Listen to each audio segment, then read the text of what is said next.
Big Boss Marathi season 6 latest voting ट्रेंड्समध्ये कोण आहे बॉटमला, होणार आहे का डबल एविक्शन आणि वाईल्ड कार्ड एंट्रीजची काय अपडेट आहे. तर सर्वात महत्त्वाचं, फक्त 4 लोक नॉमिनेटेड आहे. 4 सदस्य नॉमिनेटेड आहे. आणि मी तुम्हाला कालच बोलली होती का, सर्वात बॉटमला जर कोणी 4 नंबरला असेल तर ती प्राजक्ता आहे. प्राजक्ताला नॉमिनेशनमध्ये आणण्यासाठी बिग बॉसने तन्वीला पॉवर द्यावा लागली. तन्वीला पॉवर द्यावा लागली बिग बॉसला, कारण राखी सावंतने ऐन वेळेला गेम पलटला आणि नंतर प्राजक्तालाच तिने सेव्ह केलं. पण बिग बॉसने तन्वीला पॉवर देऊन परत प्राजक्ताला नॉमिनेशनमध्ये टाकलं. ज्याप्रमाणे बिग बॉसने खेळी करून प्राजक्ताला नॉमिनेशनमध्ये टाकलं, तर मला असं वाटत होतं की प्राजक्ताचं कदाचित एविक्शन होणारच आहे या वीकला. पण प्राजक्ता थोडीफार टोळीमध्ये आपल्याला आता ॲक्टिव्हिटीज करताना दिसते. पण टोळीमधला एक सदस्य जो नॉमिनेटेड तो पूर्णपणे मिसिंग दिसला आपल्याला. काल टास्कमध्ये पण नाही दिसला.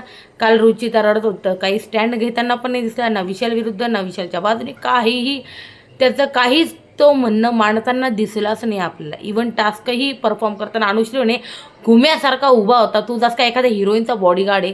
तर काहीच गेम जो आहे ना रोशनचा, बिलकुल गेम शून्य झाला आहे, 0 झाला आहे त्याचा. तर नंबर 4ला प्राजक्ता, तर नंबर 3ला घसरला आहे डायरेक्ट रोशन भजनकर. येस, प्राजक्ता शुक्रे नंबर 4ला, तर नंबर 3ला आहे रोशन भजनकर. रोशन भजनकरचा गेम 0 झाला आहे. तर आता बिग बॉस डबल एविक्शन करतील का प्राजक्ताला काढण्याचा प्लॅन कॅन्सल करून रोशन भजनकरला काढतील, आता हे बघावं लागेल आपल्याला.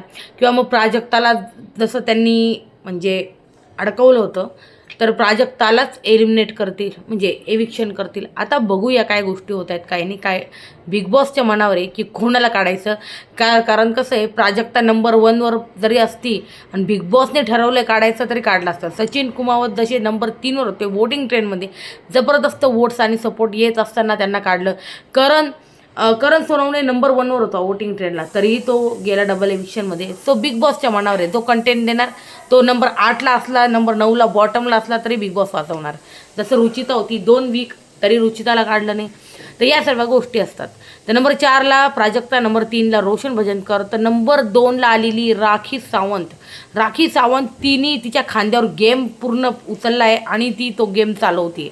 मला सांगा, राखी आली नसती तर हे पूर्ण गेम पूर्ण बकवास झाला होता. कोणाचाच म्हणजे कोणीच काही करताना दिसत नव्हतं. राखी आल्यामुळे तो तडका लागला शोला. राखीने प्रत्येकाला असं गदागदा हलवून जागा केलं आहे. आणि तन्वीबरोबर जो पंगा घेताना दिसते ते तर काल आपण बघितलं. तन्वीबरोबर जे आहे ना, तन्वीच्या ऑपोजिट गेलेली राखी आणि आपल्याला ती खेळताना दिसते आणि खूप भारी वाटतंय ते बघायला पण.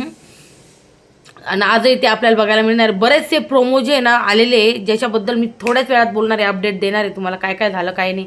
अनुश्रीने टोळी सोडली का ते पण सांगणार आहे. आणि दीपालीने कसं एक्सपोज केलं विशालला ते नेक्स्ट व्हिडिओ सांगते. म्हणूनच चॅनलला सबस्क्राईब करा, व्हिडिओ आवडल्यास लाईक करा. तर नंबर 1 राहिला मला माहिती आहे, तर नंबर 1वर the one and only Rakesh Bapat आहे. येस, राकेश बापट जसं काल तो बघत होता, एकदम समजूतदारीने खेळत होता, तन्वीलाचं डोकं शांत करत होता. तन्वीच्या डोक्यावर बाई बर्फाची लादी ठेवली, शांत हो तू पहिले शांत हो. आणि आपण आपल्यातच भांडणं करू नये. आपला जो म्हणजे काटा टीमची जी युनिटी आहे ती अशी बरकरार राहिली पाहिजे, कायम राहिली पाहिजे. काटा टीम तुटली नाही पाहिजे, याचा पूर्ण तो काटा ग्रुप जो आहे ना तुटला नाही पाहिजे, याचे पूर्ण प्रयत्न जो आहे ना राकेश करत होता.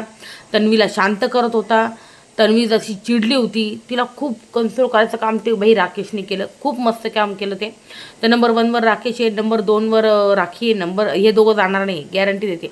पण रोशन प्राजक्ता यांच्यापैकी कोणी जाईल, नाही तर डबल एविक्शन करून या दोघांनाही काढतील बिग बॉस, सांगता येत. माझं मत मला असं वाटतंय का एकच एविक्शन होईल, ते कदाचित प्राजक्ताचं होईल.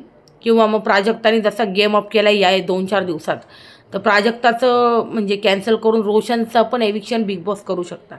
तर प्राजक्ता किंवा रोशन यापैकी कोण ना कोणी एविक्ट होणारच आहे. तर किंवा मग बिग बॉसच्या मनावर आहे, नो एविक्शनसुद्धा करतील, शॉक देतील.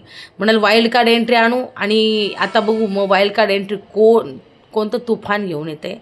आणि ना तुम्हाला सांगते, वाईल्ड कार्ड 1 नाही 2 जण येणार, कदाचित 2 ते 3 जण. तर आता बघूयात कोण येते. तर लवकरच मला माझ्यासमोर नावं येणार आहे 1-2-4 दिवसात, आणि मग मी तुम्हाला शेअर करेलच. त्याच्यामुळे तुम्ही चॅनलला नक्की सबस्क्राईब करून ठेवा आणि व्हिडिओ आवडल्यास लाईक नक्की करा. नेक्स्ट अपडेट नक्की बघा की अनुश्रीने टोळी सोडली का.